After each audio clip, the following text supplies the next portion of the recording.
I'm Laura Kyle in Kuala Lumpur. The top stories here on Al Jazeera. Oil giant BP says its latest effort to plug the massive oil leak in the Gulf of Mexico is working as hoped. The so-called Top Kill operation was launched just a few hours ago. BP says it'll be at least a day before they know whether it's fully working. The technique involves pumping mud and cement into the damaged well to cap the leak. Police and soldiers in Jamaica have battled supporters of a suspected drug kingpin for a fourth day in the capital.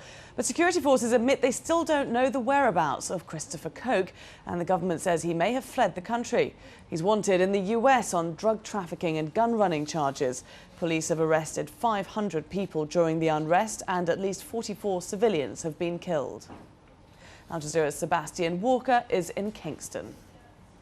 Police are still conducting operations in the West Kingston area and in other areas around the city. We've heard that the authorities are now saying that they will be expanding their operations. The state of emergency that they've declared in Kingston will go on for a month, and they say that they are going to be launching operations in different areas around the city to try to mop up those criminal elements, as they describe them, who they've been waging war with for the last 3 days.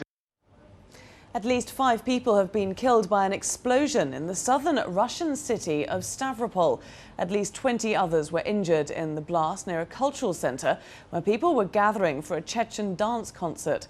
Investigators have opened a criminal case under Russia's terrorism laws. The former Thai Prime Minister Thaksin Shinawatra says terrorism charges against him are politically motivated. In his first interview since the charges were laid, Thaksin told Australia's national broadcaster he did not support violence. And he said red-shirt anti-government protesters were not to blame for burning down buildings in the Thai capital last week. Around 2,000 people have been evacuated from their homes in Pakistan's northern Hunza Valley, where a lake could burst its banks. The lake was formed in January by a landslide that blocked a river. For the latest updates, you can log onto our website, the address aljazeera.net/English.